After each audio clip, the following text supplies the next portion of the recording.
Kubva panepo kuenda panepo achidhonza achiisa mumukoma. Kukata waya yako Yangu. Ishwa swari.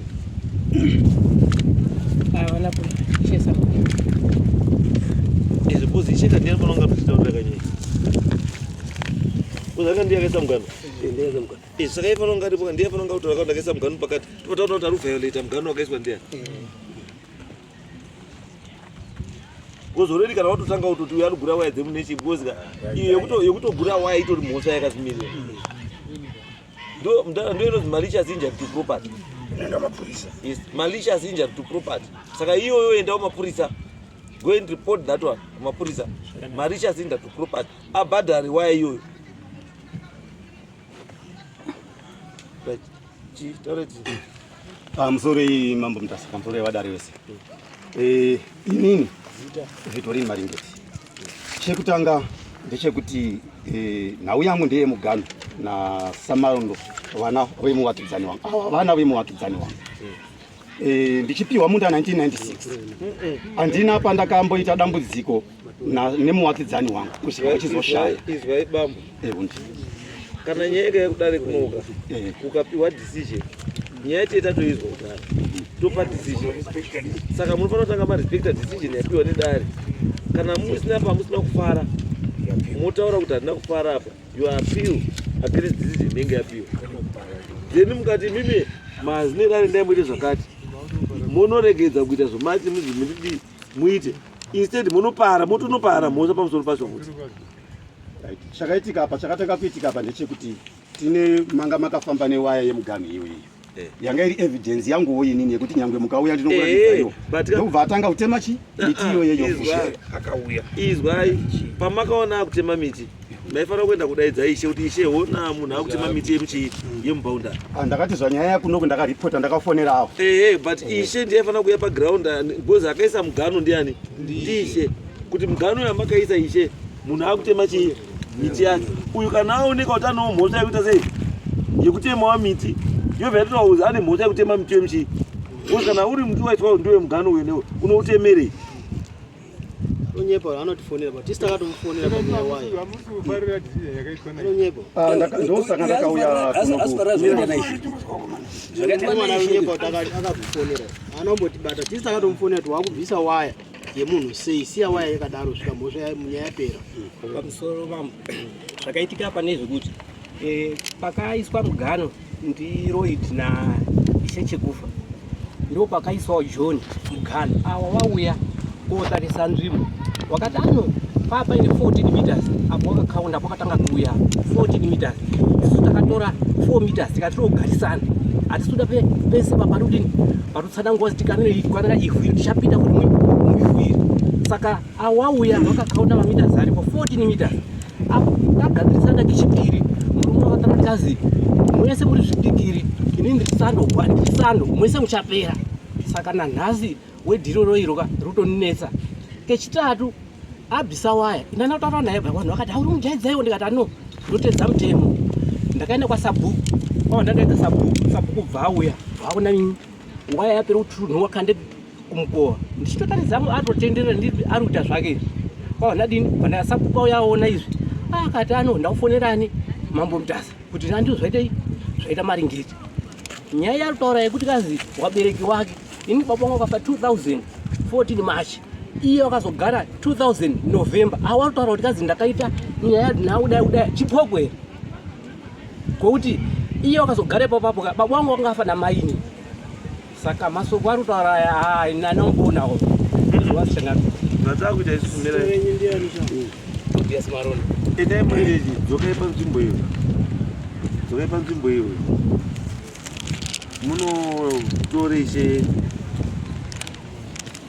Samanga auye ataure mugano wake nekuisa mugano wake pakaisa mugano iwo wakaiswa naSamanga iwo ndiwo uri kutedzerwa iwo. Munhu achaviolate mugano iwo ndopakutangira nyaya. Because kana yakatomboitwa kumashure ikapiwa mugano ikapera iyo zviyotanga futi. mugano manje mujuru. Ariko akairi kwa Ishe. Mugano wakaizona na Samanga. Ariko akairi kwa Ishe kapiwa mugano. Baba nakupuwa stand yake. Akaisa signature yewaya. Anditi. Ndiyo yatakagara makore 36 state. Izvo wakomana wakupinda mumunda medu kune mabhala about 70 plans. Vari kuti ndinede yaiguma apa. Ava samarondo ndakavabvunza pakayadare renyu kuti samarondo ndimi mukoma ndimi makatanga kurora. Ndaitamba nemudzimai wenyu. Muchiri kurangarira here kuti pandaikanya zvidhina ndaitamba nemudzimai wenyu ndichita zvinyeyo. Migoma yangu mapoto nehuku pamba penyu wakati hongu abereki wangu wangu. Ndikasaka sei abereki wenyu wakatisiya chishanda muyadhi menyu vasingabvunzi. Wamakatuma wanga waripo ndimedzeni vakatuma. Zvikanzi ndikati sei wabereki wenyu wakasiya tishandisa nzvimbo iyi. Imimi wabereki wenyu wangu wakanyarara imimi muripo. Nhasi wabereki wenyu wazofa. From 96 to 2000 ivo varutoziva kuti vakapfudza baba wavo washaya nepamba pangu paane kitchen apa vanozviziva asi varuti nhasi hatizvizivi. Izwai mbuya ini hazvimbondinetsiro kunonzi kwaMutasa kudo kunyika yese ngeyangu saka ndikaona kuti muri kundetseka kana muri kundetserana nyika ka zasai muchipiwa ndisapo kozwana sekuru wenyu akapiwa tata sapo hamuna kuzvipa ka saka tikaona zviri kunetsa tokwanisa kutora futi tikaona zviri kunetsa tokwanisa kutora futi zvatakakupai ndikaona kuti tiri kunetsa ka tichangopedzisa tati mugano uruku uyo ogara kufenzi uyo ogara lendi yacho yese iri pakati ngeyangu hapachari ngepangu hapachari imwe hapaitise kana anotorima mabhanana ndinorima mabhanana ipo handi pako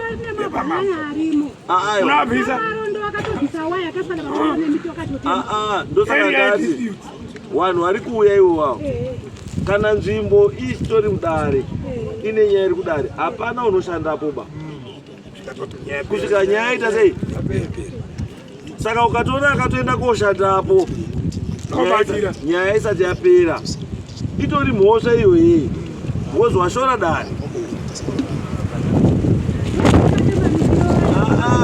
mazwa here zvandiri kutaura kuti kana nyaya iri kudare mirai zvese panzvimbo iyoyo kusvika nyaya ita sei kana mabhanana atori munzvimbo yandati ngeyangu aangu asi renyu imimi muchagara uyu anogara pakati ndepamambo mosiya pakada kusvika nyaya dii yapera because mukaramba muchiti imimi mukaramba muri kushanda umwe ari kupa claim aka zvakutonga zvichindafevha ini kutisenda ini siyai pakadaro aiwa ndosaka ndati mbuya mabhanana aripo siyai ari chii muzvashona ndi kuti wareti handiti muda kutopatorerwe pakatorwa munoti handiti kuya kudare kuti apa mamusi kuitira nenyaya ipapo mambo akasapatora muchatemanekwa izwai mbuya tati mbuya wakomana ari kudzika iko kumusi wechingani dzika iyobi wiki irori mwa vanotora vana samanga vari 2 wese vari ikoko wobva waya panzvimbo nemi mova maisa kuona kuti problem iri apa nyaya iri apa ipere moya kuti paripoti tipedze chii nyaya iyi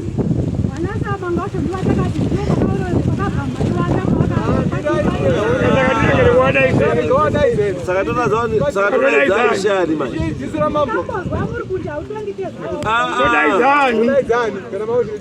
samanga wacho yama yavo saka todaizani isusu tikuenda panzvimbo toone nyaya avakomana pauri kuya wachaona chokwadi chiripo chopachakamira ndo chawacharipota hawazi kuripota ukama hwimba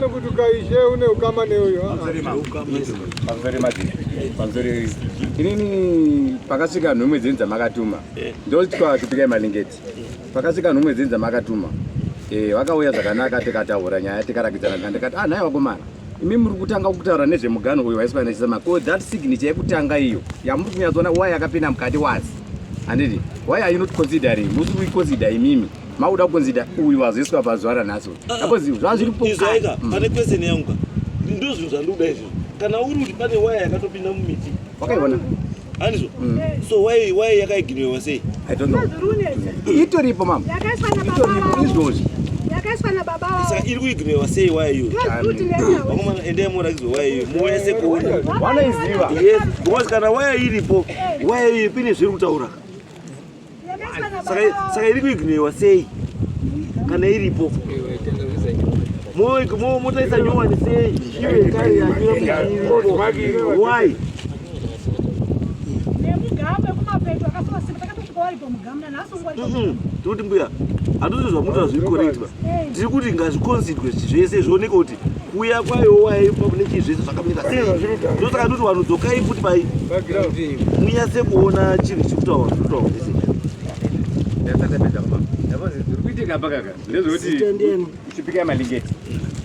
Zviri kuitika apa ndezvekuti kaka tichitaura kuno anoitika kunyatsotaura nemo zvinofanira kunge zvichiitika. But group rakasvika panzvimbo panharaunda nepapa hamene zomboitika. I don't know. Suppose zvemiti iyo yakatopinda mukati, zvewaya yakapinda mukati. Waruti group rikasvika group ripi ba? Wakomana totovaradza takomana fenzi iri apa iya muri kunyatsoona iyi yakapinda mukati. Zvefenzi tiri kuzviona. Inokuta faith you are saying kuti hamuna faith newakomana. Handisi kuti havana faith.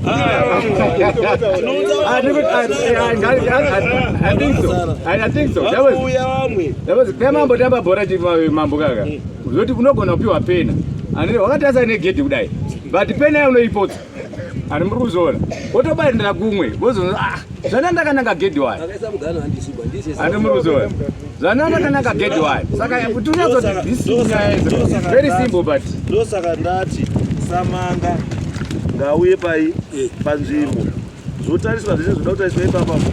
Zvodi zvoonekwa then toita decision iri proper.